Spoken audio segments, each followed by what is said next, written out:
The rain had started to drizzle by the time Emma reached the small coffee shop tucked away on a corner street. Her umbrella was broken and her shoes were wet, but she still pushed open the glass door with trembling hands. She had agreed to this blind date not out of excitement but out of desperation. Her best friend Lily had begged her to meet someone decent, someone who might bring light into her dim world. Emma had been working double shifts at the diner, barely paying her rent. She carried the weight of unpaid bills and an empty fridge, yet she somehow found herself agreeing to meet a stranger who might see only her flaws. The coffee shop smelled of roasted beans and warm pastries. Laughter and chatter filled the space. Emma glanced around nervously until her eyes landed on a man sitting near the window. He was tall, broad-shouldered, with dark hair that curled slightly at the edges. His smile was soft when he noticed her, and he stood politely as if waiting just for her. Emma's heart raced as she approached. "You must be Emma," he said, his voice calm, steady. "I am Daniel."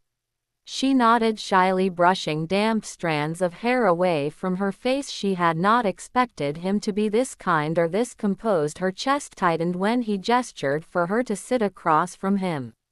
"Would you like something to drink?" he asked, his tone casual.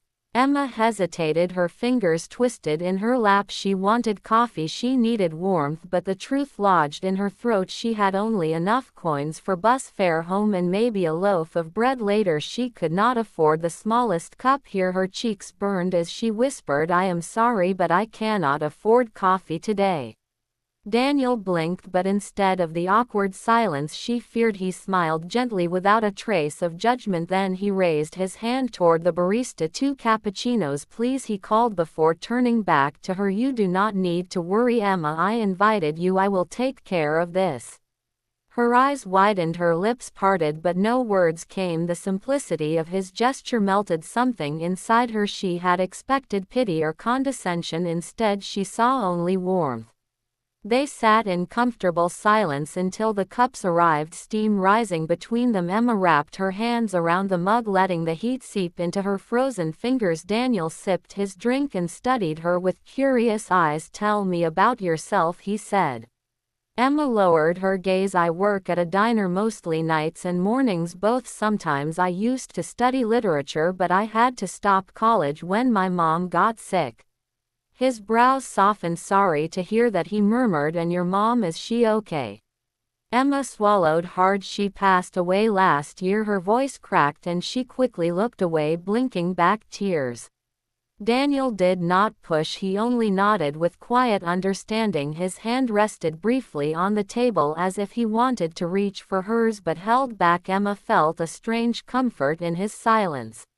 "And you?" she asked, wanting to shift the weight off herself. Daniel leaned back with a small chuckle. "Well, I am a single dad. My daughter is 5. She is my world. I do not go out much, but my friend thought I needed to meet someone nice." Emma's heart skipped at his honesty. A single dad, yet he carried no bitterness, only a quiet strength. She smiled softly. "That is sweet. What is her name?" "Sophie," he said proudly. "She loves drawing and believes pancakes should be eaten for dinner." Emma laughed for the first time in weeks. The sound surprised even her. Daniel's eyes lit at her laughter as if he had been waiting for it. As they talked, the rain outside turned heavier, drops streaking the window. Their words began to weave a fragile thread between them. Emma felt lighter than she had in a long time. She found herself telling him small details about her life, the little joys she clung to, like how she hummed when she cooked or how she loved books more than anything. Daniel listened intently, not once interrupting.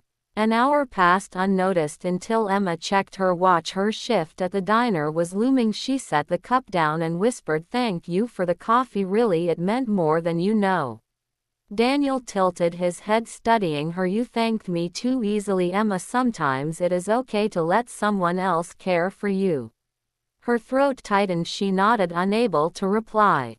As she stood to leave, Daniel reached into his pocket and handed her a small folded napkin. Inside was his number and a doodle clearly drawn by a child. "Sophie," he explained, smiling, "she wanted me to give this to someone special. Maybe you could call sometime."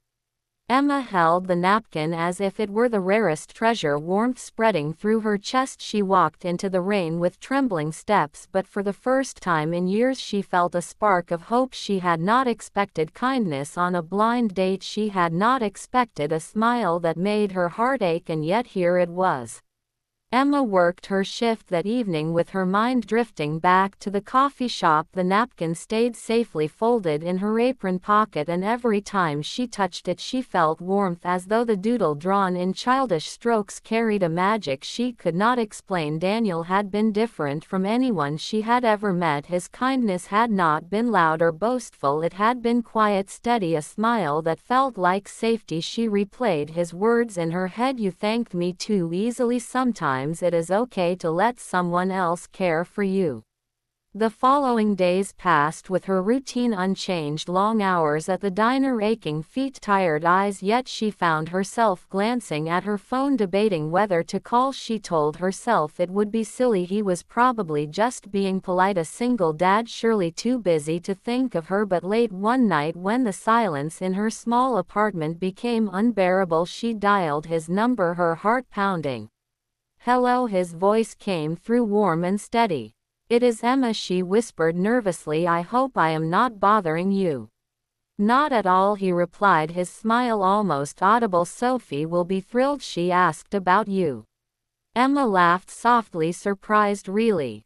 "Yes," Daniel said. She said Daddy did the nice lady like my drawing. Her throat tightened with unexpected emotion. "I loved it," she said. "Please tell her that." That phone call stretched into an hour, then two. They talked about everything, small and large, about Sophie's favorite bedtime stories, about Emma's memories of her mother, about dreams neither of them dared to chase anymore. Daniel confessed that being a father was both the hardest and most beautiful part of his life. Emma confessed that she often felt invisible, serving coffee to strangers who never remembered her name. By the time they hung up, Emma's chest ached, not from loneliness but from a connection she had thought impossible. Days turned into weeks. Daniel began stopping by the diner, sometimes with Sophie in tow. The little girl with curly hair and bright eyes would sit at the counter drawing on napkins while Emma served customers. Sophie adored her, clinging to her apron and whispering secrets that made Emma laugh. Daniel watched them quietly, his heart softening more each time Emma knelt to listen to Sophie, as though the child were the most important person in the world.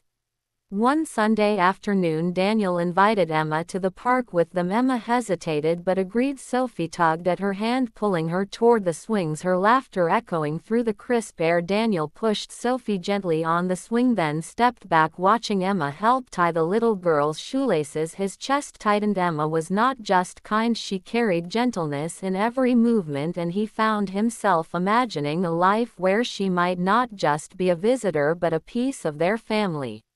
Yet Emma's insecurities grew heavier with every smile Daniel offered. She knew she was poor, she lived paycheck to paycheck. What could she give him? He deserved someone who could walk beside him, not drag him down. She tried to distance herself, yet each time Daniel found her slipping, he drew her back with quiet patience. One evening he told her, "Emma, you think too much about what you lack, but Sophie does not see that, and neither do I. I see a woman who laughs at my daughter's jokes, who listens with her heart, that matters."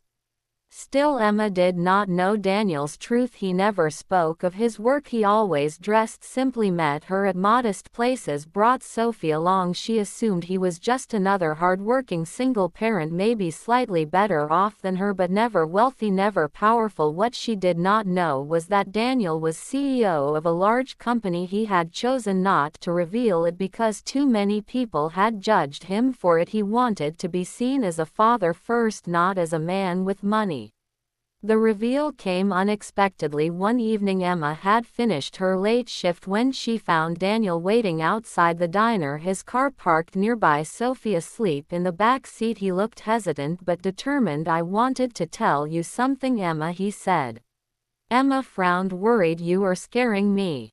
He took a deep breath. "I am not just an ordinary worker. I run a company, a large one actually. I kept it quiet because I did not want that to change how you see me." Her heart stumbled, her lips parted in shock. "You are saying you are a CEO?" He nodded quietly, searching her face for fear or rejection. Emma stepped back, shaking her head. I do not understand why you would ever waste time with someone like me. I can barely afford rent. Daniel, you are from another world. Daniel reached for her hand, his grip firm but gentle. You think money makes worlds separate, but it does not, Emma. I have met people with wealth who never gave me what you gave me when you sat across that table and told me the truth that you could not afford coffee. You gave me honesty and courage. No one ever gave me that. Her eyes blurred with tears. I am just me, Daniel, nothing special. To me you are more than special, he said, his voice low but certain. To Sophie you are someone she already loves, and to me you are hope. Emma, I do not want to scare you, but I need you to know I am not looking for someone who fits a perfect picture. I am looking for someone real, and that is you. Emma broke into sobs, unable to stop herself. He pulled her gently into his arms, letting her cry against his chest, his hand stroking her back. She had not felt this safe in years. From that night things began to shift. Emma allowed herself to trust more. Daniel introduced her slowly into his world, bringing her to quiet dinners with Sophie, weekends at the park, evenings filled with laughter. Emma still worked at the diner, but Daniel often visited, always with kindness, never with pressure. He admired her independence, respected her pride, and loved her for the very things she thought made her unworthy. One spring morning Sophie drew a picture with crayons of 3 people holding hands under a sun. Daddy, Emma and me, she announced proudly, giving it to her father. Daniel smiled through tears, later handing it to Emma. Sophie sees what I see, he whispered, a family. Emma's heart swelled with a joy she never imagined she could feel. She thought back to that rainy day when she confessed she could not afford a cup of coffee. She never dreamed that moment would change her life. She had walked into the cafe broken, weighed down by survival, and walked out carrying a spark that grew into love. Months later Daniel took her back to that very coffee shop, the same window seat where it all began. He ordered 2 cappuccinos, and when Emma reached for her cup he slid a small velvet box beside it. Her breath caught as he opened it, revealing a delicate ring. Emma, he said softly, you walked into my life and reminded me that love is not about wealth or status, it is about truth and kindness. You made Sophie laugh again, you made me believe again. Will you marry us? Tears streamed down Emma's cheeks, her voice trembling. Yes, yes, of course, yes. The cafe filled with applause from strangers, but all Emma saw was Daniel's eyes shining with love and the little girl who ran into her lap shouting. She said yes. Emma realized then that sometimes the smallest truth spoken in trembling honesty could lead to the greatest forever.